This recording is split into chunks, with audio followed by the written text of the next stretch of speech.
Tonight on Stop Story, despite being able to restructure only $1.6 billion out of the more than $30 billion external debt, Ghana expects an International Monetary Fund board approval for its $3 billion support program latest by May. We do at this time expect IMF board approval in May at the latest and contemplate a rapid negotiation of a memorandum of understanding with our official creditor.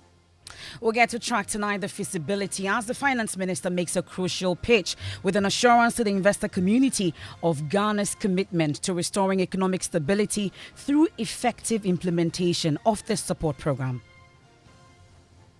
So our prime objective is to restore public debt sustainability and ensure a full financing of the program. But guess what? Managing Director of the IMF, meanwhile, says she will personally intervene to enable Ghana reach a deal with her creditors. I can tell you that I use every opportunity myself to urge them to act swiftly. Let's remember that Ghana, for a long time, has done really well to tap markets to finance its growth path. That's on Top Story tonight, brought to you by Vodafone. Further together.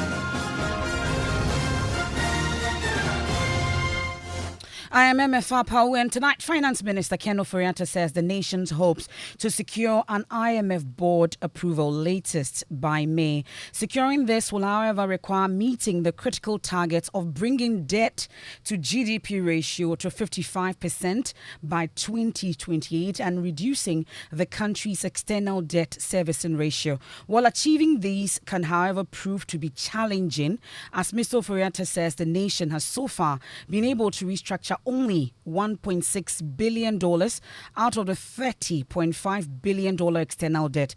Well, this is despite not seeking to restructure some $8.8 billion. We can listen to the finance minister addressing the investor community earlier today in Washington, D.C. The total stock of external debt amounted to $30.5 billion. So far, we've structured the equivalent of $1.6 billion belonging to the non-resident holders of domestic debt. We have $8.8 billion that are held by multilateral development banks and therefore are not being restructured. The remainder of the external debt amounting to $20 billion encompasses $14.6 billion of commercial debt and $5.4 billion of bilateral debt treated under the common framework. We are reaching out to all our external commercial creditors because you are an integral part of the solution to our current economic and financial crisis. We value the long-standing relationships we have with you and appreciate the continuous support you have provided to Ghana, and we look forward to that relationship continuing. He, however, remains confident of securing the board approval latest by May. We sincerely hope that a rapid resolution consistent with reaching the IMF, World Bank, LIC, DSF targets can be attained. We have made significant steps in all fronts, notably related to the domestic debt restructuring being way ahead. We now expect or look forward to the discussions with our international bondholders and other external commercial creditors to work towards a solution to attain the type of stability that will be required for us to create a better future for all of us. We do at this time expect IMF board approval in May at the latest and contemplate a rapid negotiation of a memorandum of understanding with our official creditors. We hope that we could reach an agreement in principle with you, our Eurobond holders, quickly as well, and stand at your entire disposal to move as quickly and cooperatively as possible. We understand that this is a challenging time for all of us, and it is not an easy task for you to commit to offer financial support to Ghana. Please be assured we are fully committed to working with you and your advisors to find a solution that is balanced and equitable for all parties involved. There will be sacrifices all around. There will be burden sharing all around. But this is a rare moment that we can cooperate, an interesting moment where Ramadan, Passover, and Easter are together. We seek your support for this period of peace and a good future. Thank you very much indeed. The Ministry of Finance and the Bank of Ghana technical teams, our financial and legal advisors, Lazard and Hogan Lovells, will be at your disposal to provide support towards a fast-track treatment of our discussions, requests, and the way ahead. Well, there were questions about the domestic debt restructuring. There were also questions about how much we owe IPPs. All these we'll be talking about and getting deeper into it. But Mr. Oforiatta says the aim is to achieve economic stability through the IMF program. So our prime objective is to restore public debt sustainability and ensure a full financing of the program. Two key conditions for the IMF board to approve the program and proceed with a much needed financial disbursement under an extended credit facility.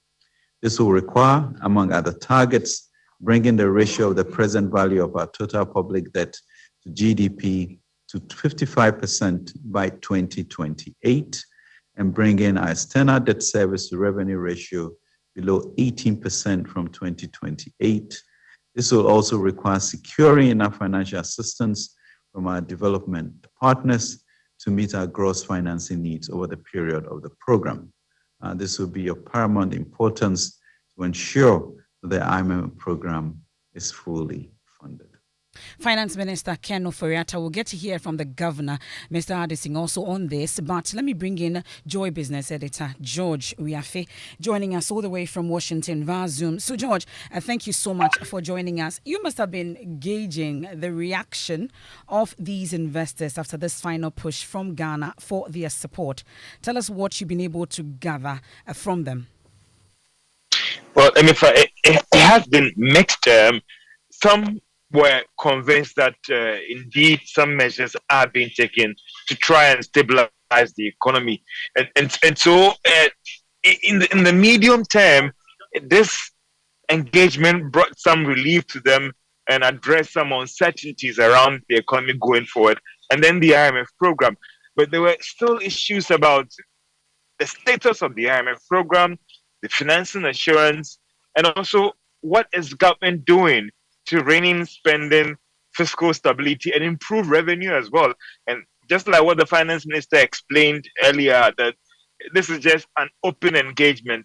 There is another opportunity for what you would call the B2B engagement to address all the pertinent concerns and questions that investors will have about the economy, about government's expenditure, about the IMF program, and what commitment or the things, the structural reforms that government is putting in place to ensure that they're able to stabilize the economy and protect their investment. I mean, if you look at the IMF and the World Bank's economic update, fiscal monitor, and all the rest, you get the sense that this year will be challenging, but things are actually going to pick up from next year.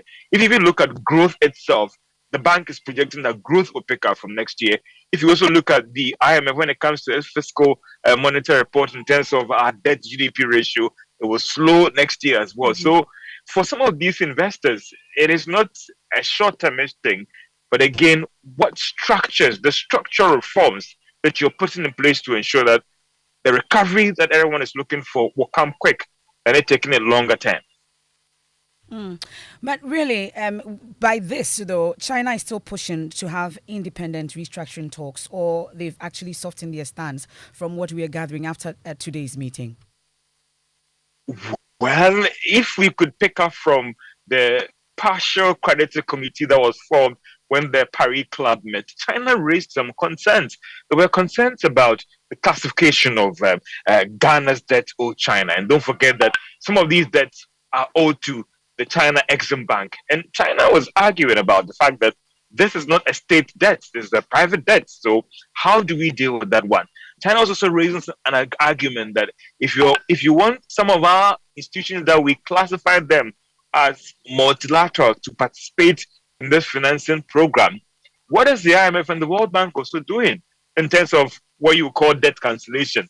Is the fund also going to cancel debts that Ghana owes them? And those were the push around that. They were trying to get some clarity. But again, what we picked up from that Paris Club meeting is that maybe China might come back with a more softened stance going forward. It is not clear for now, MFA, whether we are going to get a cancellation from China. Maybe the best we might get from China could be lengthening the period for paying our debts and reviewing the interest and all the rest. So it appears that China is softening its stance a little bit because it is also worried about the bad press being put out there, even though it believes that it has genuine issues that has to be addressed. So going into this creditors meeting next week, which the IMF MD spoke about, maybe we might see China come on board. There were some countries that were invited to this creditor meeting that are not traditionally members of this Paris Club. India was part. India has agreed that they are going to join this partial committee because Ghana owes them this and that. Brazil had some issues and they've not agreed yet. But it appears that maybe by next week, China will come with a more refined or reformed position in terms of the way forward to deal with Ghana's debt issue. Okay. Well, speaking of the IMF MD, is it the case that Ghana in particular, we found some favor in her eyes? Because we've had similar calls also from World Bank, IMF, G24 countries, and even the US Treasury to fast-track talks with developing countries such as Ghana. And really, are these calls yielding any impact? And if they are yielding some impact, if you, again, and I'm putting my hunch or my comment basically on some of the personal engagements I've had with some of these countries here at the fund. And remember that India is not traditionally part of the Paris Club. And they were invited and they've agreed that they are going to join the creditor committee. I mean, I stand to be educated. I stand to be informed on. But following the fund, you've not seen a situation where a country is requesting for a program and all the actors, I mean, your chief examiner is saying that, listen, just submit the paper. I will pass you.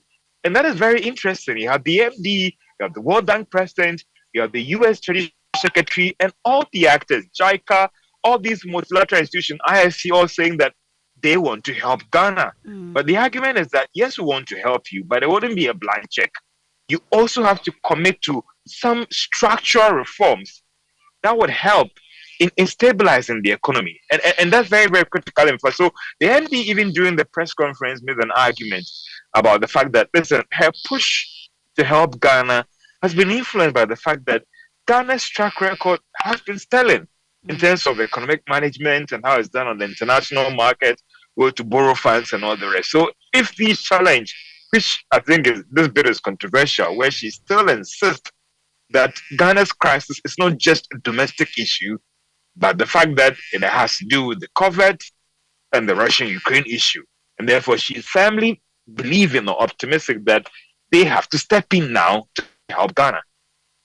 Well, George, I'll leave it here for now and we'll get to interact subsequently. I know PM Express Business Edition will delve deeper into this particular issue. So we look forward to further discussions on this. But let me bring in economist Professor Godfred Bokping here on Top Story. We're grateful for your time here on Top Story, Professor Bokping. So if you were one of the investors today or the commercial investors listening to Ghana's pitch, would you say you were wooed or wowed by it? Is it a stance softening pitch that was put together by Ghana today? Well, thank you very much, Emma. Good evening to our cherished listeners. I think that we had said earlier that this week will prove to be a critical week for Ghana, make or break week for Ghana, simply because we have almost all the actors gathered at one place during the spring meeting, and therefore high on the agenda will be how the framework, how do we fast-track debt restructuring of vulnerable countries, for which Ghana is a headline, right? So, and it's proven to be that. Okay, so at least we've made some progress, largely also because we've seen China probably dropping a key condition why they were unwilling to participate, which was in principle, and it's also about equity, it's about fairness in debt treatment. What was China's issue? The IMF that was advising Ghana to restructure its debt and bring its debt in present value terms to GDP to 55% by 2028, the IMF said their debt, including the World Bank and the African Development Bank, essentially multilaterals, are not up for restructuring. In other words, they exempt themselves. Go and restructure other people's own. And China is coming out with the argument that, you know what, some of the debt Ghana owes them are also from their institutions. So there has to be a framework that in principle is fair, equitable, predictable. But of course, we've seen some tweets that suggest that that key condition is being watered down. Good news for Ghana. But you see, Emefa, before this meeting, we had said that in bringing your debt to a more sustainable level, you are looking at a triangle. The triangle meaning three strokes, right, involving fiscal adjustment, structural reform, and then debt operation. So if you listen to George, some of the creditors were asking, what is it that Ghana is doing structurally to anchor debt sustainability? You don't need to wait for these investors to ask you these things. These are things you should have initiated quite quickly as a way of courting them at the negotiation table. But before you ask, we've already done it. Okay? What are the necessary structural governance reforms that Ghana is initiating? We are not doing anything like that. And all that we are doing is to push through one angle strongly, which is debt restructuring. Then when you do that, you will be overburdening creditors in the short term when the burden could have been shared. And I have not seen anything that has been preached more and practiced less than burden sharing that government has been talking about. Government is preaching burden sharing, but it's actually not sharing in any of the burden. And everybody can see it. Creditors can see it. The Germans can see it. The Chinese can see it. External commercial creditors can see it. We are not helping ourselves. I think we should admit that. So when you hear Finance Minister today say that the relationship with commercial and private creditors is basically a fair debt treatment, which is the guiding principle, he says, you think that is not the case? You have to demonstrate that. You have to walk your talk and talk your walk. So it's not just saying it, because they are going to examine the proposal. Remember, they are going to get into the details. And we have said that unlike the way government treated domestic debt creditors, you cannot adopt the same approach with external commercial and private. You cannot. Because they are going to demand all documents. You have to prove to them that you have reached your limit, and therefore they must also come in. And beyond that, whatever fiscal savings you make, you have to demonstrate how you are going to use it, the monitoring mechanism. So that is why we said that we missed an important point with our domestic debt restructuring, because the domestic creditors couldn't come together to form a domestic creditor committee and negotiate from position of strength, because this is also another form of lending to the government. Okay. How much domestic creditors lost is how much government has gained in fiscal savings. But we have no idea. And the domestic creditors across bankers association, individuals, securities, they have no idea how the fiscal savings government made from the domestic debt exchange program was going to be used and what kind of monitoring mechanism we are putting in place. But the external, whether external bilateral external multilateral or external commercial, they will demand how this will be used and the monetary mechanism. Well, we'll talk about getting the IMF loan itself, where we've been told now that it may be in May. But let's talk about the approach that we saw today, the public appeal to these investors. For some, it appears that it's more of a desperate move by government. You agree? Yes. On one hand, we have made some progress. On another hand, that is Ghana's shame. Ghana's shame, you say? Of course. Why? You are not the only one who was impacted by COVID or Russia, Ukraine. No. You know, the principle underlying capital markets, lending, is that when you borrow, there's implicit belief that you will use the borrowed funds efficiently and be in a position to pay back. It's about keeping your word that I will pay back and I'll pay back on time, both the interest and the principal. We have failed on that. So if you hold an international press conference and appeal, come to our aid. And actually, it's a desperate call. This international press conference is a desperate call. It's a call from someone in coma. You know why? Because Ghana is on borrowed time. The IMF managing director knows that any day that is lost, a week that is missed, Ghana is hanging and living precariously. But thankfully, the appears we have found some favor in her eyes. But you've been talking about the IMF managing director, and it appears that we found some favor in her eyes. Through it all, she's been calling for help for Ghana. Of course. They have also used Ghana to make a case for bigger funding and support to the IMF. Don't forget, this is what makes the IMF very popular. Okay? It's countries like Ghana that has made the IMF a household word in our part of the world and other low-income developing countries. Keep that in mind. This is exactly what the IMF wants. This is what makes the World Bank and the IMF very popular and prominent. So they can go to their key shareholders and say that, look, countries are collapsing, give us more money so that we can support them. Then they can have beautiful statement of how much support they've given to countries, including Ghana, that without the IMF, Ghana probably will be existing in a textbook now, right? Well, Prof, let me bring this in quickly also, because our target now, we've been told, is May. So looking at our funding gap as a country versus our expenditure, won't the IMF loan, when we eventually get it, that 3 billion, be dwarfed eventually? Pardon, sorry, can you take that again? I'm asking about looking at the funding gap that we have versus our expenditure as a country. When we eventually get this 3 billion, won't it be dwarfed eventually? No, it will not be enough. In fact, if Ghana's problem was one that could be solved with $3 billion, the IMF would have given us the program long ago. Remember, we reached staff level agreement with them December 12, 2022. The IMF knows very well that where Ghana finds itself, and given that we've lost market access, the managing director said it. Ghana's biggest problem today is because we are going to the IMF for IMF supported program at a time when we've lost market access. This is different from the 16th IMF program that we went for from April 3, 2015 to April 2019, because Ghana still had market access. This one, the funding gap, and in 2023 alone, the funding gap is over $5 billion without adjusting for the fiscal savings from the domestic debt testing program. So if you are getting a program that has just $3 billion over 3 years, largely balance of payment support that will go and shore up our international reserves, then no reasonable economist, even at the level of the IMF, knowing this problem, would approve a program. Then you know that the program will be dwarfed by the problem it intended to be solved. And that is why the IMF is saying that the program is ready.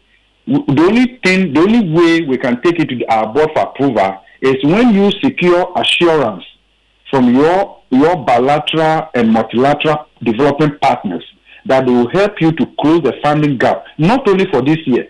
Remember, this year, from the 2023 budget as approved by Parliament, is over $5 billion. We are talking about next year. So over the duration of the program, we have to get that assurance. And that assurance in helping to close the funding gap could come in the form of debt relief or fresh funding. either from China Paris Club creditors or non-Paris Club creditors, and then also some level of fiscal savings that we'll get by restructuring external commercial, in addition to the domestic restructuring that we've done. The other good thing now, hello? I'm listening to you, Prof. The other good thing now is that there is some level of consensus, which is good for planning and some relative stability, that both government, academic, CSOs, and the IMF are all looking at May as the optimal time that we could get the program. So between now and May, government then must do whatever it could and initiate certain structural reforms. Is very important. Because as it stands now, nothing is happening in Ghana. The execution of the 2023 budget is very low. The economy practically is on suspension. There's a general slowdown in economic activity. You can check data with slowdown from the ports and the rest of them. So there is the need to inject some kind of policy intervention that would also generate economic activity. We need that going. These because interventions, productivity is all about. Prof, if you can hear me, taxing our way out of it will not be the solution, will it? No. No country has ever done that. Okay. And Ghana is not an exception. Okay. There's nothing unique about us that the only way out is to tax your people. There are already too many taxes. Okay. Prof, and you can see that since COVID came, Ghana has introduced different tax handles and adjustment to tax measures and all of that. If you check the performance of those taxes, you don't see it contributing significantly to increasing our revenue to GDP ratio. What that tells you is that those tax handles may be burdening the faithful few and deepening the tax burden rather than broadening it. Okay. And you may be sacrificing in the name of meeting short-term fiscal consolidation objectives. You may be sacrificing the medium to the long-term competitiveness of your private sector and businesses, and you lose out in the medium to the long term. You can see from the IMF growth projections that this year growth will decelerate to 1.6%, consistent with the fiscal consolidation measures predicated heavily on revenue measures, which will impose immediate costs. Remember, the money you want from private sector and households is what they could have used in expanding their businesses and create jobs and increase output. That is what you are taking from them. Having taken from them already through domestic debt exchange, multiplicity of taxes and all of that, will certainly, there is a price you will pay. Definitely. Prof, we'll leave it here. Professor Bokping, we are grateful for your time. He's an economist joining us with all the details. Like I said, PM Express Business Edition, much later. We'll delve deeper into it. That's it for Top Story News Night shortly. Vodafone Business introduces too much business packages for businesses and SMEs. Yes, it be too much value. It be too much flexibility. It be too much everything. So on Vodafone, too much business. And the best part is you can now take your business up another level. Wow. Choose the voice, data and SMS package that suits your business size and ambitions with Vodafone Too Much Business. That means more data for your business with the ability to roll over unused data, more SMS, more minutes for Vodafone to Vodafone calls, and Vodafone to other networks, plus free calls amongst your employees, all in one mobile package. There is too much value you get on the best mobile plan in Ghana today. To sign up, SMS start to 050-777-9000 or email vodafonebusiness.gh@vodafone.com. Vodafone, further together. Wouldn't you prefer an apartment hotel? One that offers the utmost convenience of a boutique hotel while offering the idyllic comfort of your own private home. Oasis Park Residences offers luxury studios, 1, 2 and 3 bedrooms both for short and long-term rental at competitive rates. Our sky swimming pool, gourmet outdoor restaurant, and a fully equipped gym rest on a breathtaking rooftop with panoramic views of the city. Oasis Park Residences, located at Shiashi Tetekwashi, 10 minutes from the International Airport, is the ideal place for all your accommodation needs. Why don't you give us a call on 020-4343-009 or visit our website at oasisparkresidences.com to make your reservations. Oasis Park Residences, more than a home. The The stage is set and ready to blast with Ghana's latest music reality show. 12 budding musicians have survived the auditions and are ready to journey to stardom. I have fears, you have fears too. Don't you cry, change is here. My baby bust up the silence. Oh. When I come home, everything will be alright. Make an appointment on Joy Prime. Charlie, you've worked on it today, you spelled it. I think you have something that you really need to work on it. Cues and lyrics on Sunday, April 16, 2023 at 8:30 p.m. It's going to be nothing short of exciting. Produced by Joy Prime, your ultimate experience, and powered by Hits FM. Cues and lyrics, bring on the music.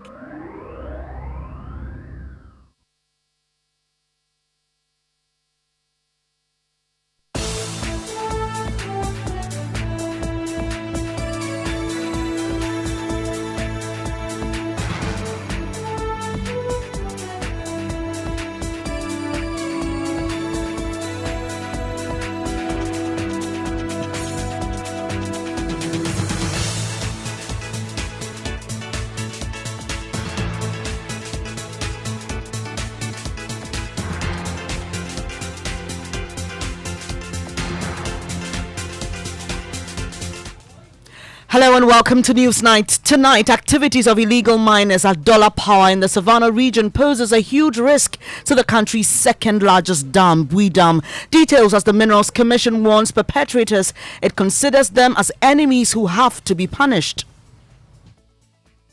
Bui Dam and polluting the water, that one you need to stop that. You are not lovers of your brethren. You cannot do things illegally, pollute our water bodies, destroy the environment and go away free.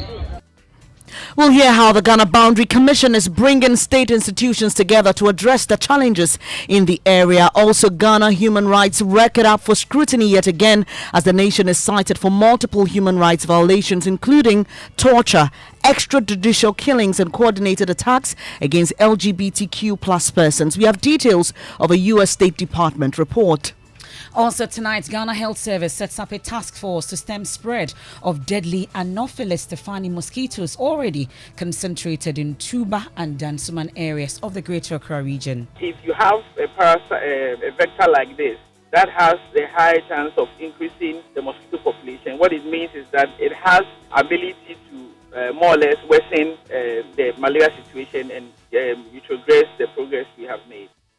We have details as the Ghana Health Service fear spread could derail efforts gained in eliminating malaria in Ghana. Also in this package, Managing Director of the IMF to personally intervene to enable Ghana reach a deal with her creditors as crucial talks take center stage ahead of consideration of a bailout by the Funds Board. I can tell you that I use every opportunity myself to urge them to act swiftly. Let's remember that Ghana, for a long time, has done really well to tap markets to finance its growth path. And in business, the fund, meanwhile, has outlined 3 priority areas to address debt, inflation, and capital flows for low-income countries. So long as financial pressures remain limited, we expect central banks to stay the course in the fight against inflation, holding a tight stance to prevent a de-anchoring of inflation expectations. And in sports, Senegalese star Sadio Mane suspended by Club Bayern Munich after punching teammate Leroy Sané following their Champions League loss to Manchester City. Also in this package, former President Mahama accuses President Akufo-Addo of populating the Electoral Commission with NPP members to prevent what he says is an impending NDC victory in the 2024 polls. Party for and EC Electoral Commission.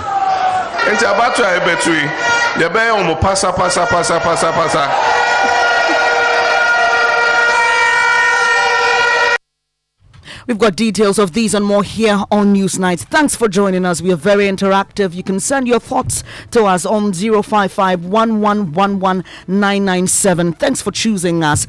I am Bernice Abubeidulansa. And I am MFA Apau. We'll settle for details shortly.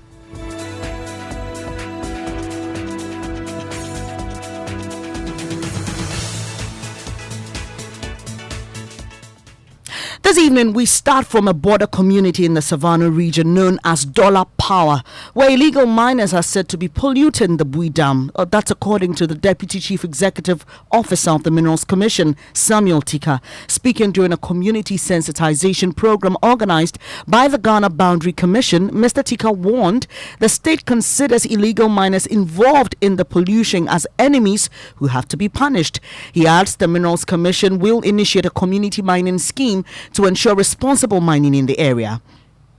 We'll be hearing from him in a moment, but first, our investigative journalist Kwete Nati visited the community in 2017. Listen to excerpts of his hotline documentary, Rebel Land. It's an enclave inhabited by gunmen, rebels, and armed robbers. Thousands of illegal miners are digging up what used to be farmlands. The livelihoods of poor farmers are now on the line. The irony, however, is that this illegal mining activity has the blessing of the traditional leaders in this area, Dollar Power and Accra, not the capital city, but right here in Bole district are two communities in this area where illegal mining is festering. Dollar Power and Accra are dreaded and dangerous illegal mining sites. They are so described because they are communities run by well-armed men who have created their own economy, trading in rough gold. The commodity has attracted rebels from neighboring Ivory Coast, all of whom have their own mining concessions here. My name is Kwete Nati, and in this edition of Hotline, I go undercover to investigate this situation, the booming illegal gold mining activity in this part of Ghana and the influx of rebels posing a threat to the peace and stability of the northern region. I'm now destined for Dollar Power. It's a community that may not feature on any official map, but its location, Bole, the hometown of Ghana's former president, John Mahama, makes it significant. Bole may be peaceful, but these illegal mining sites are not. Dollar Power is not a place you can easily enter. Nothing is taken for granted here. Before you get there, you have to first cross the White Volta to Intereso, a farming district and a known rebel base. Scores of people have been shot or maimed while making this expedition. I've been advised to take a machete along for self-defense in the event of an attack. Everyone who makes this trip on this dangerous route knows their lives are at risk. Our lives, are always at risk. Why do you say that? Because you don't know what might happen on your way back from site or your way to site. You don't know what might happen in regards to the robbers who do attack people on the way. So every time at all you go into site or coming home, you are not always certain. Do you have situations where when you were working you heard of reports of people being killed or named or injured by these robbers or rebels? Yeah, not most often. But most of the times, if it happens, because I could remember some time ago, someone lost their life. There were two people. When the rebels seized gold from someone, then they went to beg for the gold. On their way back home, they were being attacked. And one person died instantly. Adam Shaibu, a polytechnic graduate, is one of the many residents of Bole who earn a living working in these illegal mining sites. He was unemployed for almost 3 years after school and decided to make a living mining for gold. But like many people working in this area, Adams knows his own life is at risk. Two of his relatives were recently shot and killed. The two were on their way to meet with rebels for the release of a seized gold when some of the gunmen pulled up and rained bullets on them. I could remember some time ago, someone lost their life. There were 2 people. When the rebels seized gold from someone, then they went to beg for the gold. On their way back home, they were being attacked. One person died instantly. The men who killed Shaibu's relatives only vanished into a nearby bush, never to be found again.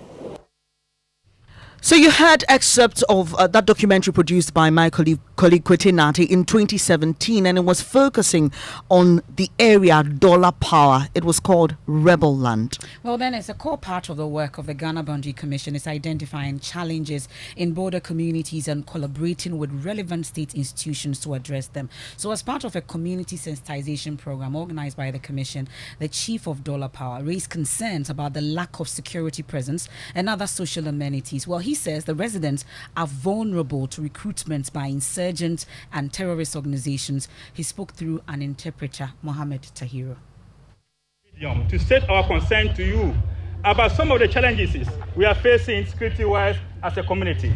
First of all, security of the community is second to none. Apart from the local security at the Chief Palace, we have zero security from the government that lives with us or close to us.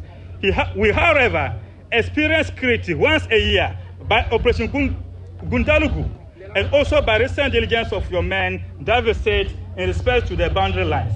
We are therefore vulnerable to the invasion of any armed groups. Since we are at the boundary line with no security, we are appealing to the government that we are also Ghanaians and deserve these fundamental rights. We need police posts, immigration, military, and other relevant security office presence. Secondly, roads are another major challenge that hamper the security of the town. None of the roads leading to Dollar Power is motorable. The shortest route is from Bola to Intera, so across the Volta River and to Dollar Power and its environs. We propose a bridge to be constructed over the Intereso River and road to be constructed as well for the first time from Intereso to Dollar Power in order to enhance easy movement of goods and essential services in the enclave and also properly link the borders of Ghana and La Côte d'Ivoire. So that was Muhammad Tahiru. He spoke on behalf of the chief, and the first settler of Dollar Power, Seydou Mohammed, popularly known as Dollar Power, says they only see the military and police once a year. My colleague Maxwell Ababa just returned from Dollar Power. He joins us in the studio. Maxwell, first paint a picture for us. What does this area look like? And it's been described as an ungoverned space. Well, exactly what it looks like, Ben, is if you have an aerial view of the place, we went with the Ghana Boundary Commission, so we went there in a chopper. So in the chopper, you can see the vegetation, the plantation, and all of that. You can clearly see that this is in the middle of nowhere, and when you finally land in the community and you hop onto a motorbike and then you ride through the community, you can clearly see this is a shanty town. I can actually count the number of concrete houses that we saw. All of them are made of not even wood, not even plywood. Sometimes the plywood is just the pillar, but what has been used is polythene, black polythene, and then sometimes white polythene they've used, as a structure, and that's where the people live. And there's no access routes within the community.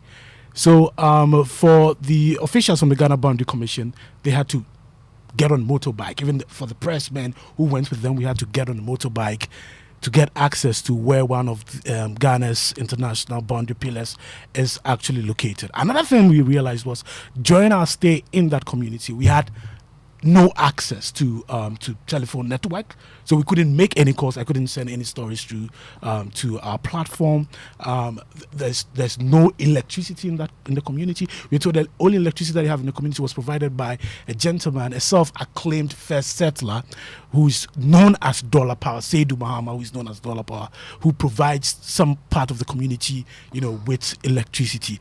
So really, it's the middle of nowhere. But this is a community which is a border community very close to Cote d'Ivoire. And the concerns have been raised about possible insurgents taking advantage of what's happening there. But the Forestry Commission also has some concerns. Yes, they are concerned that the people are engaged in mining, and the space where they are mining is very close to a national park. So the Forestry Commission is concerned that they are destroying the land, the vegetation, the plantation, they are destroying them and then using them, as mining spaces. So the Forestry Commission wants the places to be properly designated so they can mine responsibly in those areas. There's a national park near where this activity is taking place, and it's clear that the activities of the miners should affecting the national. So we need, as a matter of urgency, to undertake zonation so that we are very clear where the mining will take place. And if you don't zone, it will be very difficult for the activities we are undertaking to assume ownership. And if there's no ownership, it's difficult to do reclamation for us to do reforestation. At the end, where you have good quality of trees, you have better harvest of food. We do not want to deny our people a better life and good food. So we will need to do enrichment planting in our forest reserve, but we also need to do zonation, zone the place so that people are very clear where they are mining. And then when we do zonation, there's ownership. And then when mining is done, we can reclaim and we can help to do afforestation. And I'm sure that when we are doing afforestation, the Forestry Commission does not do it alone. Young people and youth in communities and women, they raise nurseries and they get also a livelihood from raising seedlings that we use to do afforestation. So I'm sure at the end, we are going to cure environmental problems, but also livelihoods are also sorted. Yet, so Benis, you heard from the Deputy Chief Executive of the Forestry Commission, Nadia Suleimana Nelson, who is also raising concerns about the mining that is going on there, what they describe as irresponsible mining going on there in that community. Yeah. And closely linked to that is the pollution of the Bui Dam. Exactly. So we are told that the miners sometimes wash what they get, in the Bui Dam itself. And we're told that at the point they raised all attempts to get them to stop has not been successful. In fact, when we spoke to the DCE, he said they went to the area to see some of the items that the miners are using, champagnes and all of that. But later, they got them back and then they went back to the area. He said it has been very difficult going back to stop them because the place is a security risk. We can hear from the Deputy Director of the Minerals Commission, Samuel Tika, who is telling the residents to do it responsibly. He's been talking about how they will be initiating a community mining scheme that will help them mine responsibly. We all know the benefits of gold mining, and we know that if you mine gold, time pass, the northern part of Ghana was a no-go area for gold because nobody knew that there was gold in the northern part of Ghana. But we have now come to realize that we have gold in abundance in northern part of Ghana, particularly in the border area. And so if you come and look around, our officers have been here for some time and have always been visiting here. The gold that we have here, even though it gives you livelihoods, it is not mined responsibly. It's not done within the law. We need to ensure that we do things right. And so Minerals Commission officers that have been coming to you here are not your enemies. They are people that are to come and help you regularize your mining activities so that the mining process will benefit you, benefit the community, and benefit the Bole districts and also Ghana at large. And so we will continue to ensure that we do the mining responsibly. And for that matter, those of you who are mining particularly closer to the Bui Dam and water bodies where you do the pollution, you become our enemies. So those who are washing into the Bui Dam and polluting the water, that one, you need to stop that. So Maxwell, you were telling us about what the DISEC has been trying to do to ensure that mining happens in the area responsibly. Yeah, so the DCE who we spoke to, Veronica Lele, she told us that as a head of DISEC, she's supposed to go to the area and see what's happening there. But she says she's never been to the area. It's her first time actually going to the area because of the security risks, present there. Because already we know that there's no military presence, there's no police presence. We're told that they come there once, a year. That's what the residents, are saying. She says they are doing everything possible to stop them, but so far it's been very difficult. There's no security in this place. It's all motorbikes going into places. There's no police station, and the people here are many. So what we are doing is to appeal to government. Now that we found out what is going on, we need to give them a feeder road, because the border itself is motor lane. So if we have a feeder road, it will help the forestry to monitor the activities. It will also help the people themselves to actually monitor activities of criminals and all sorts of people, the ones who just come into Ghana and run back. So that will help them. And then the police station is very key. If we can need a police post put here, it will help. So this one, a police post, we cannot be saying the district assembly should be trying to see how we give them a police post for the security reasons and the feeder road to help them with the security. We have 10,000 people who live here. The problem about the coming here was that this place was a security risk to any official coming here without security protection. It was a risk. I think you remember some time ago, an army official, the DC, and all the people who were coming here were attacked. The army was shot. So it has become like I should be careful, I should have protection, I should have this. If I want to come here, it should be this, and that's the reason why. And I couldn't enter here. And that's interesting, hearing from the DC for the area, saying that this is her first time going to the area because of the security concerns. But we can hear from the National Coordinator of the Ghana Boundary Commission, Major General Emmanuel Kotia, who says illegal miners at dollar power have in the past tampered with Ghana's boundary pillars with La Côte d'Ivoire. He's been urging the residents to safeguard the country's boundaries. Reports about the tampering and displacement of boundary pillars in this community.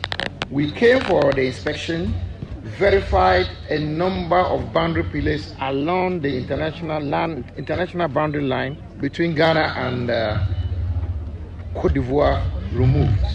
As a result of that, we engaged the chiefs and community leaders of dollar power.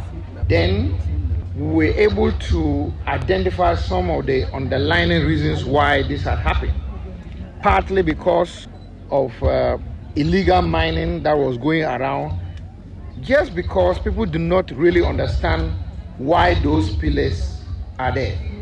Now, after the community sensitization during our visit, in subsequent periods, the people here came to an understanding and recognize that these pillars are very important landmarks for the country.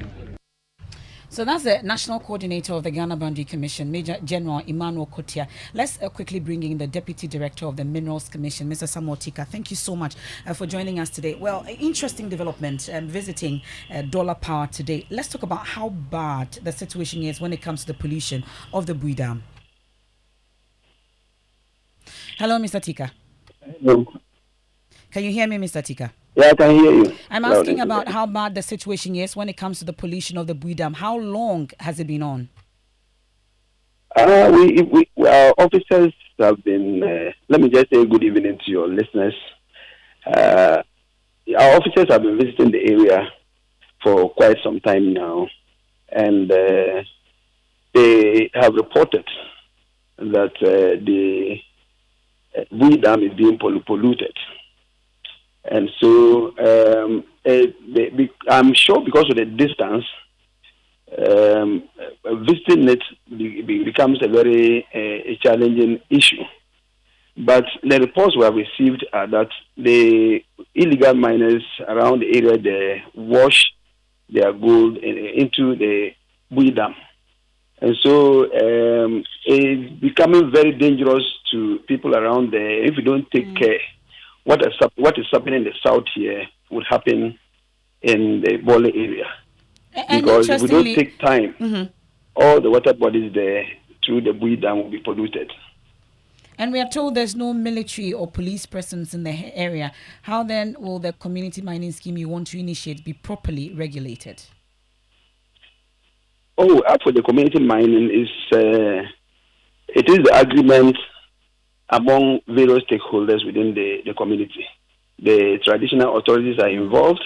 The people who are posing a danger to the area, the illegal miners, are going to be involved in the sense that once an area is given to them to mine communally, they will, most of them will not, those who have been posing danger will not pose danger because they are going to be working and getting their livelihoods. So that in itself will serve as security to the area. Okay. Well, Mr. Tika, thank you so much for joining us. This is an issue we'll explore further subsequently. He's the Deputy Director of the Minerals Commission, Samuel Tika. Venus. Let's move on to some other issues now. Ghana's human rights record is up for scrutiny yet again. The nation has been cited for multiple human rights violations, including torture, extrajudicial killings, arrest of pressmen also. Now, this has been captured in a U.S. State Department report focused on violations recorded in 2022. Well, our legal affairs correspondent Joseph Akabley joins us with more on this. Joseph, first let's talk about arbitrary deprivation of life and other unlawful or politically motivated killings. What does the report say on that?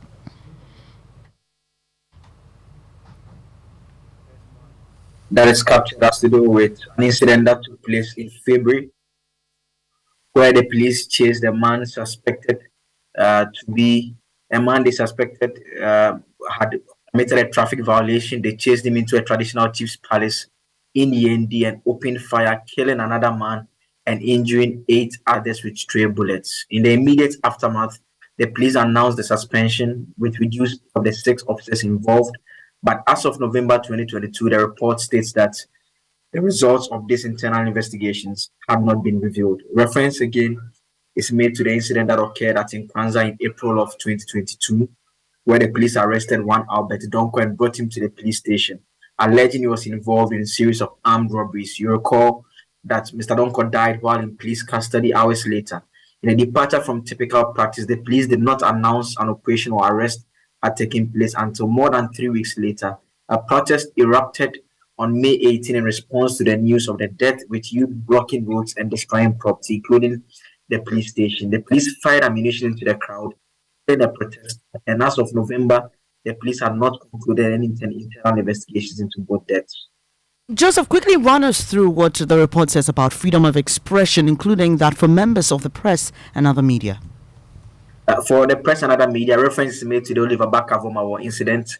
We are all very much aware of how that particular one played out, the Facebook post, culminating in the charge of treason, felony, among other things. And we know how that one went. There's also the issue about what happened in Takoradi, where policemen in plain clothes attacked a producer with a privately owned broadcaster, Connect FM, after he photographed the officers while they sat in a restaurant with their guns displayed and holding men in handcuffs. Again, the Kumasi Traditional Council's issues with Oyopa FM, you recall when they had posted a politician who had questioned the reason of the traditional authorities to deal with illegal mining, and you know that the station had to beg the Traditional Council before they were allowed to resume operations. That is also cited here, Dennis. Finally, Joseph, how about the LGBTQ plus community? The report raises concerns about a growing number of attacks, which it says the attacks were increasingly well organized, and in some cases, it targeted outspoken activists. The attacks were sometimes shared on social media to further humiliate and ostracize the LGBTQ plus persons. Again, it makes the point that it's interesting that when such matters are reported to the police do not seem interested in investigating it.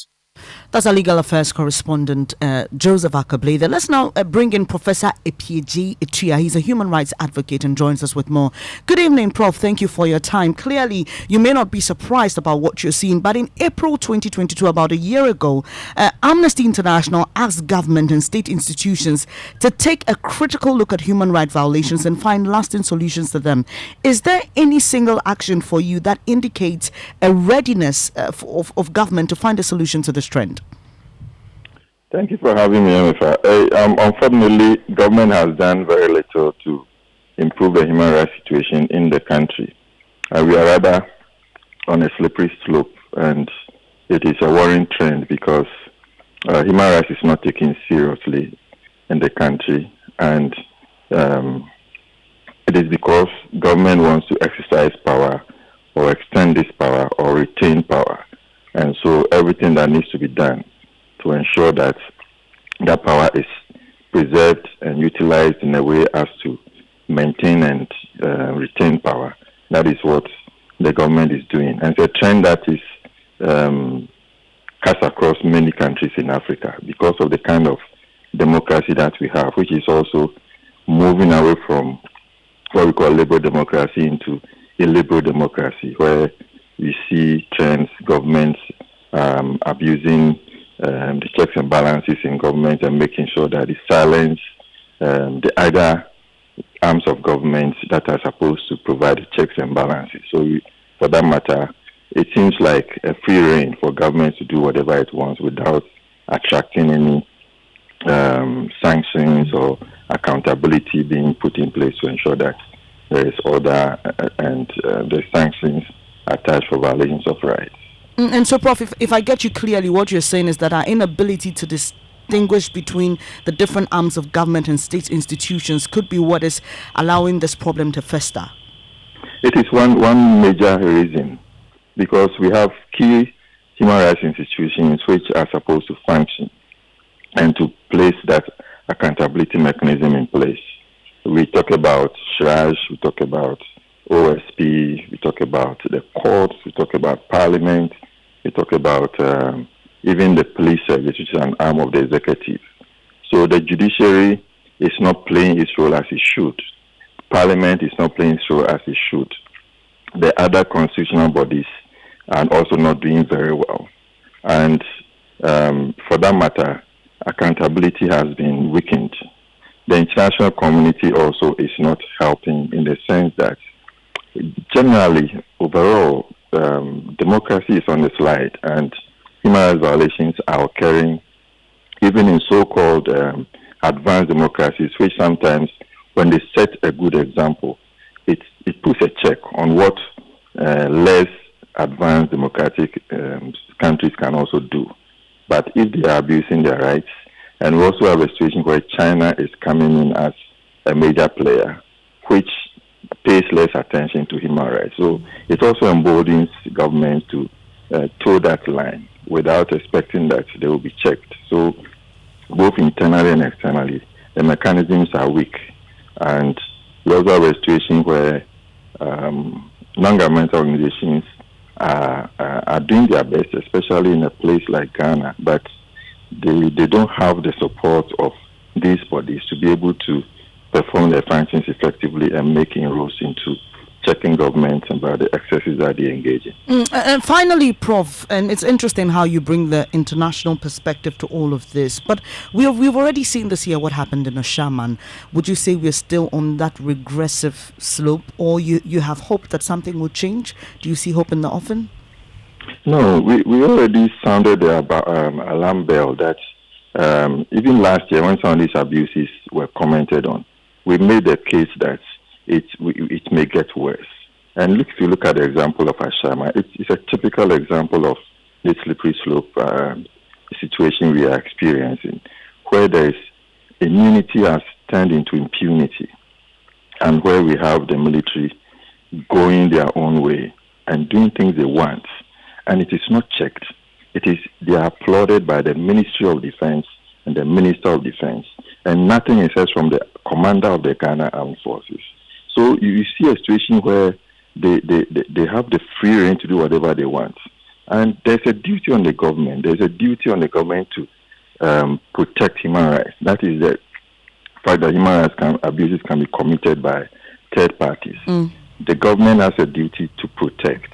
If it is not able to protect, it should investigate and bring these culprits to book and punish. And that is a way in which criminal law helps to protect human rights. But the government has not been doing that.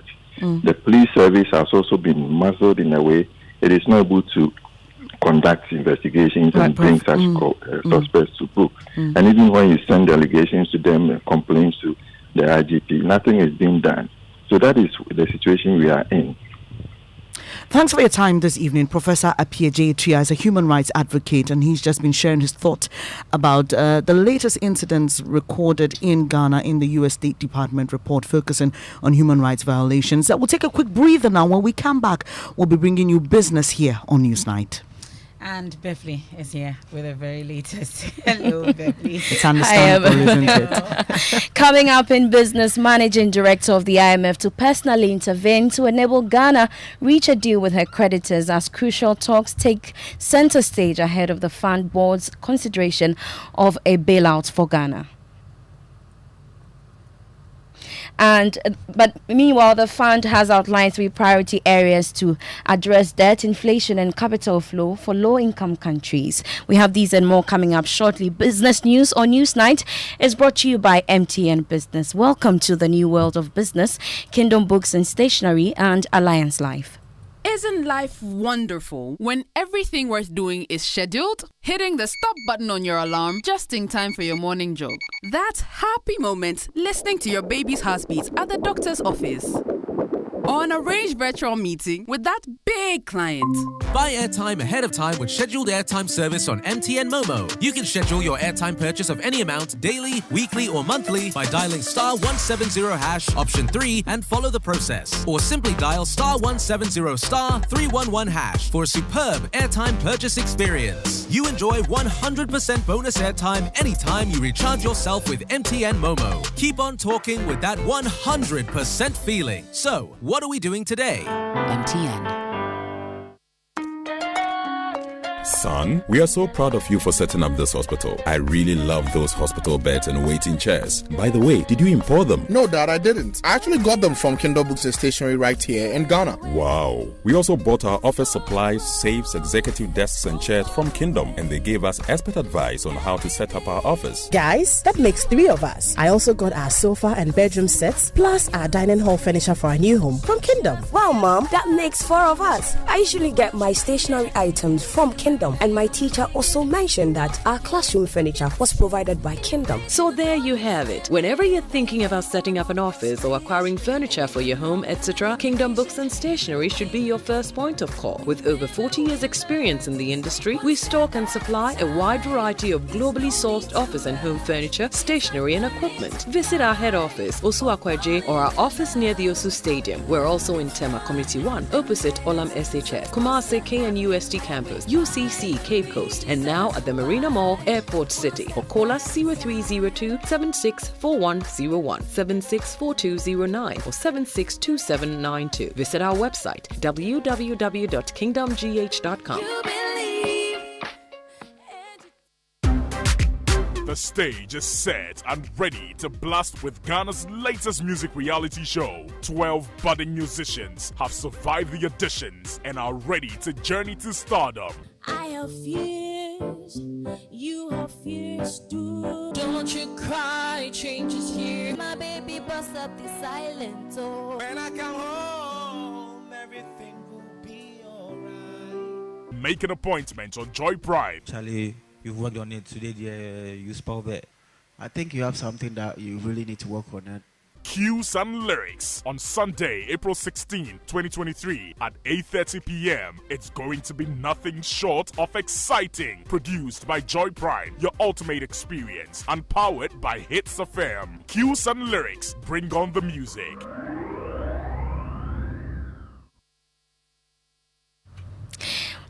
I am Beverly Broom. We settle for the details now. And the managing director of the International Monetary Fund, Kristalina Gorgieva, says she will personally intervene to enable Ghana reach a deal with her creditors as crucial talks take center stage ahead of the fund's board consideration of a $3 billion bailout for Ghana.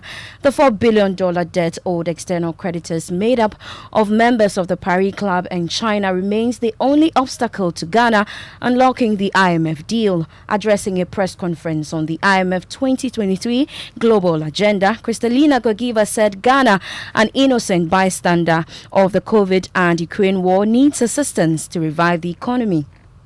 However, the 32 million people in Ghana right now are awaiting that announcement by your board. Please Where are we?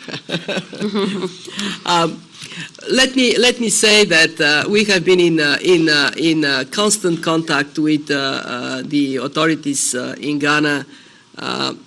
We have worked very hard and very swiftly to have the program for Ghana, 3 billion support program for Ghana in place. We have been urging Ghana's creditors to act swiftly.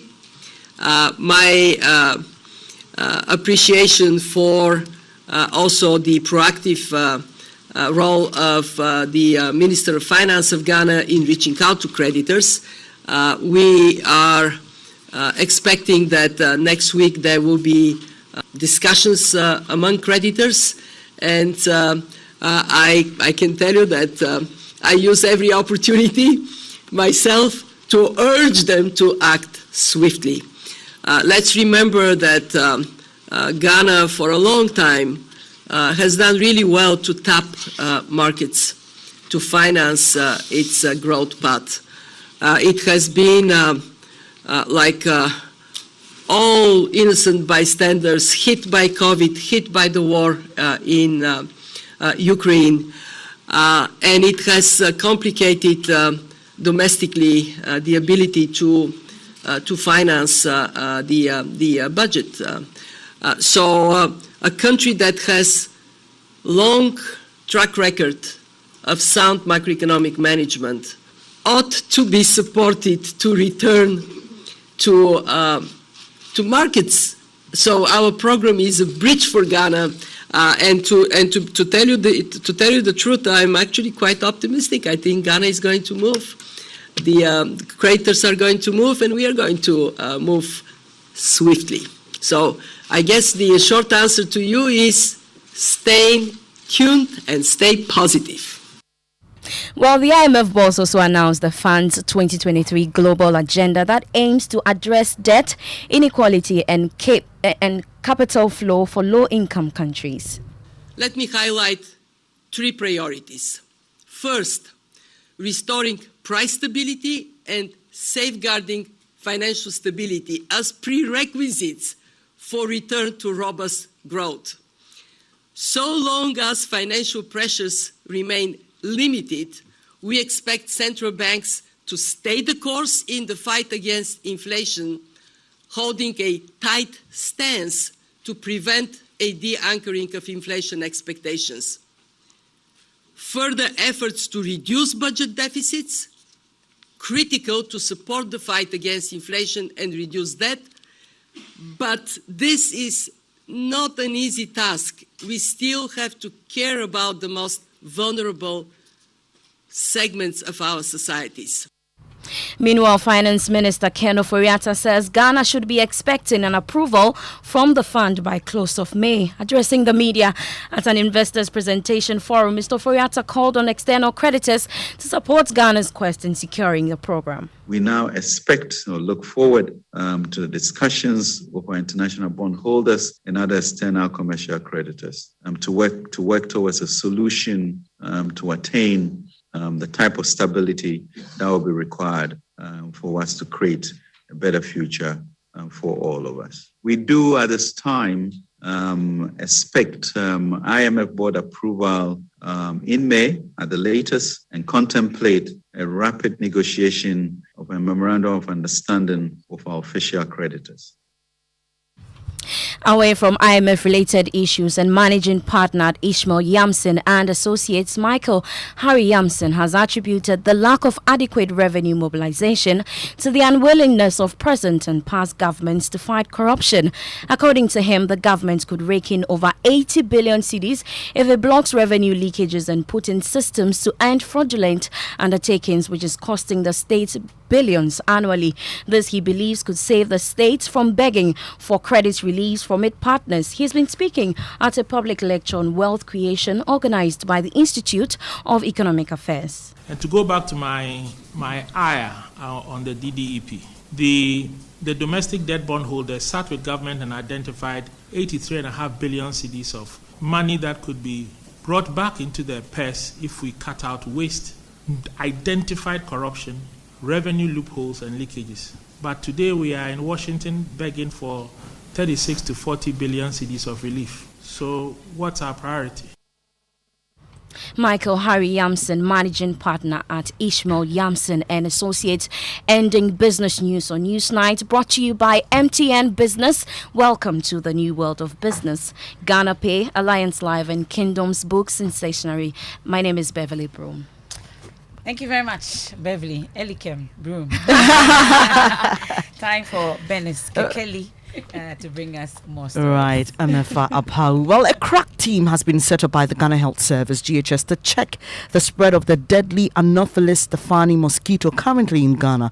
The new breed has been described by experts as invasive, spreads faster, and can adapt to a myriad of climate conditions that the normal Anopheles mosquito can adapt to already. They have been identified in Tuba and Dansoman here in the Greater Accra region, where residents are being cautioned to protect themselves. Well, the Deputy Programs Manager for the Malaria Elimination Program, Dr. Nanaya Pepra, elaborates more on measures being taken by the health service to stem its spread.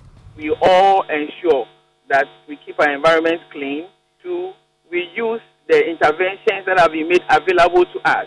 If you have the insecticide-treated mosquito nets, you use them. 3, if you have repellents and you have to use them, you use them. If you are in areas where you can wear long sleeves, something that will cover your legs, especially at night, or any exposed part of your body, so that you don't get bitten by the mosquito, you have to do that. There are some places in Ghana where we also do what we call the indoor residual spraying. And for indoor residual spraying, we spray the interior walls of where people sleep. The idea is that even if this mosquito comes in to bite, they usually rest on the walls. When they rest on the walls, they imbibe the chemicals and then they are knocked down. Aside this intervention, even in the event that you have the parasite in you, you go to the facilities, you are tested positive, you will be given anti-malarials, and these are effective treatments that if you receive them on time, you are going to get cured and you are not going to have complications. Even if the mosquitoes bite you, they are not going to transmit the parasite from you to any other person. And that is the focus of the elimination agenda, to break transmission.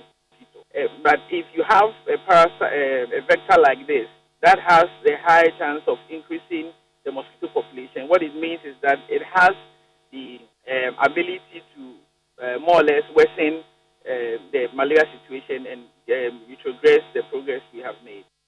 So that's Dr. Nanaya Pepra. He's a Deputy Programs Manager for the Malaria Elimination Program. And this is a particular issue that we've been talking about all day in the newsroom. Mm-hmm. Let's bring in entomologist Professor Yao Asariafrani joining us, also with the Ghana Health Service. Thank you so much for joining us here on Newsnight. A beautiful name for a mosquito, Anopheles stephani. Really, what are we learning about this particular breed? Good evening. My name is Professor Yao Asariafrani, but I don't work for the Ghana Health Service.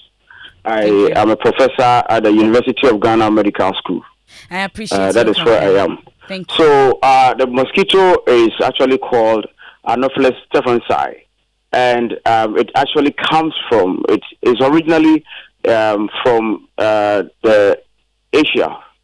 It has not been found in Africa until about 10 years ago, when it invaded Africa. It started invading Africa through the Horn of Africa. So countries there around Ethiopia, Djibouti, Somalia, they started getting this from 2016 coming. And now it has been spreading across Africa. It's moved to East Africa proper, in Kenya, and last year it was reported in Nigeria. And unfortunately, last month it has been reported here in Ghana. This is a very invasive mosquito that could be transported through planes or ships or cars, so it can move from one place to another very easily. And so, unfortunately, it has been found here. But that gives us the chance to start putting in place measures to stop the spread of this invasive mosquito. If we didn't know that it was here and it's spreading, that was bad. But now we know. So knowing that it is here gives us the chance to control it. already what I've seen from the Ghana Health Service through the National Malaria Elimination Program is that they put together a committee that is working towards trying to control and probably eliminate this vector from the country. And so there's a lot of work that is being done, that is ongoing, that should be able to stop the spread of this mosquito. Okay. Sorry, MFA. And Prof, the existing medication we have for treatment of malaria, is it able to deal with malaria caused by this new variant of, the Anopheles? Yes, it does. It is. They are just going to transmit Anopheles. They are going to transmit Plasmodium parasites that have been transmitted already in Ghana. They are not introducing a new species of the Plasmodium. So in Ghana, what we have mostly is Anopheles. Plasmodium falciparum, and also Plasmodium ovale and malariae. These are in Ghana already, and that is what is going to transmit. It's not going to bring any new one. And so all the drugs that are being used would be able to cure whatever it transmits. Finally, Prof, last year, according to the World Health Organization, in 2021, we recorded 308 deaths from malaria. The organization says that we're doing very well in reaching 0 deaths in malaria. Do you think that this will stall our progress, or we are well able to handle it? Well, we've gone back a little bit, and I think that it's not because of this vector that might have been here that time. Nobody knows when it got into this country. But I think that it was probably because of that year, the previous year, 2020, due to COVID, a lot of things didn't go very well, including malaria preventive measures that are ongoing. So my take is that is what hampered our drive towards trying to control and eliminate malaria and getting to ground zero. But with this mosquito that has come in, I think that the measures that are being put in place can be able to contain it, and we still can control and eliminate malaria from Ghana. I don't think that there should be any panic on this invasive mosquitoes that have come here. The only panic, Prof, that some people have also is the issue about the pesticides, the existing ones that we have. Are they able to deal with this particular breed? Yes, they should be able to contain this invasive mosquito, Anopheles stephensi. So far, we have not gotten enough samples to be able to test and see its susceptibility to these ones. But elsewhere, they are being controlled with. They are resistant. In some countries, but I think that now that we found them here, we should be able to use the same pesticides being used elsewhere to contain them. And so I think that we can be able to contain these mosquitoes. Well, we're grateful, Prof. We leave it here for now. That's he's an entomologist, Professor Yao Asari Afrani. So this is where we are. Stefan Sai. Stefan Sai. Nice name, Yeah, but Prof says we shouldn't panic. So I'm a bit relieved, honestly. You know how I felt. Yeah, I know, for the children. So back to our mosquito nets and wearing protective clothing at night and not exposing ourselves to this particular mosquito. So if you live in Dansoman and its environs, like some of us, we need to be cautious. Musbao, where do you live? I live on the hill, so. Okay. All right, so no mosquitoes for you. Yeah. What's in sports? Well, in sports, let me take you to Germany because Bayern Munich have suspended Sadio Mane after punching teammate Leroy Sané in the face following Tuesday's Champions League defeat at Manchester City. Mane will also be fined and won't be part of the Bayern squad for the home Bundesliga game against Hoffenheim on Saturday. Well, Sky Germany is reporting that Sané's lip was bleeding after the altercation and the two players needed to be separated by their fellow teammates in the dressing room. Well, Bayern Munich have indeed confirmed this incident and they released a statement, and the statement reads that Sadio Mane, who is 31, will not be in the FC Bayern squad for the home game against Hoffenheim next Saturday. The reason is Mane's misconduct after FC Bayern's Champions League game at Manchester City. In addition, Mane will receive a fine. That's the statement from Bayern Munich. We understand that the Bayern Munich officials held a meeting on Wednesday and they discussed possible punishment for Mane, among which included a fine, suspension, and even Mane's contract being terminated at the end of the summer. But at the moment, we only have heard of suspension and a fine. And what we also gathering is that before that game against Manchester City on Tuesday, Sadio Mane was grieving the death of his aunt. And they're also suggesting that might have been part of the reason why he, attacked Leroy Sané. So did that's. Sané say anything? Well, we understand Sané. Yeah, what we also pick in is that Sané, in the course of the altercation, appeared to have used some racist slur in there somewhere, which possibly angered Sadio Mane, because he's not known for this. Exactly, not to justify his action, but I was just about to say, and that's why I said it made sense to let us know that he was grieving, because this is not normal Mane character. Not Sadio Mane at all. Not Sadio Mane at all. So, but that's it. He celebrated his birthday was just last week thereabout. So he's now 31, and I'm sure. He has apologized anyway. He apologized today before the training session. He apologized, and we wait to see. We just hope it doesn't repeat itself. Okay, we'll catch you on TV shortly as well. Yes. And MFO, before we wrap up here, let's just take some of the comments. And this one is coming from Gilly. He says, news coming over from Dollar Power is worrying. If central leadership is serious, all security personnel serving as bodyguards to government officials would immediately be sent to protect this vulnerable community. Thank you for your comment, Gilly. And this one says, it saddens my heart that our human rights record as a country keeps deteriorating under a president who is known to be a human rights lawyer, and this is coming from Kofi Seidu. So MFA, this one is someone's actually directed to you. MFA, yes, human rights, but the same USA allowed others to be killing, and we know the reference that was made by Prof about what's happening in the international community and how it reflects on us. But MFA, before we go, let's do some politics, right? And former President John Mahama has accused President Akufo-Addo of populating the Electoral Commission with NPP members to prevent what he says is an impending NDC victory in the 2024 polls. His comments are coming few weeks after 3 new persons were sworn in by Akufo-Addo as members of the EC governing board. John Mahama told delegates at Nkoko that he will defeat all other contenders if the rules are fair.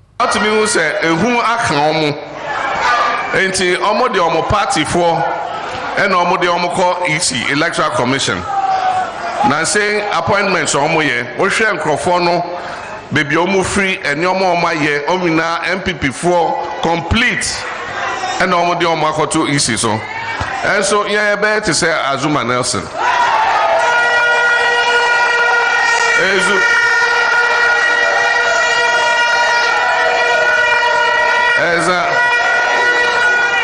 Moi amweji edru obi ti se me ye kai se yesano na Azuma okopa boxer and emre bi okokun e Australia one akwa bi e friend Jeff Fenech na Jeff Fenech no so free Australia ho enti na ye bohuma Azuma se akwa ya okokun won ho yi ni home crowd ni ade obesa abo and Azuma se odebi enye hwe entokwa amekokun Miami de me referee na for and it was said we referee ni hwan or so me saying me bono to ho a obi antim beka say ona edin kuni.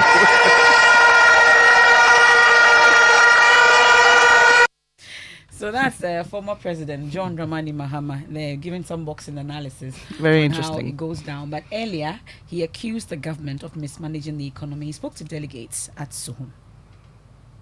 Into obia eboa edi du baby no obia beje no de ato aso o say di won ho wonim hwe incompetent Mahama incompetent ma almost omoka broni kasa omo brof no ye broni for the India me kasa Ghana for brof no bi ezu etomba incompetent Mahama administration.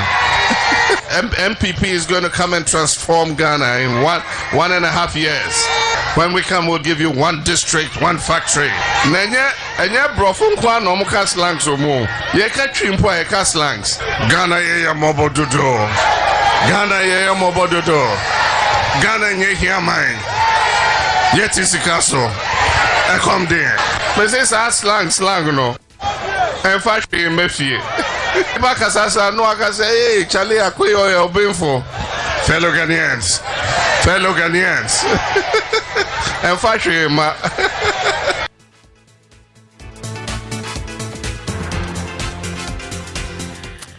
Wow, interesting. I mean, I didn't know he could do that. MFI. Well, it's a rough one. We know his background is a communicator. I didn't know he could act as well, but. We have personality profile coming up next, and Salam Mustapha, NPP National Youth Organizer, is Lexis Bill's guest tonight. You want to stay for details? I am MFA Paul. And I'm Benis Abubeji Lancer.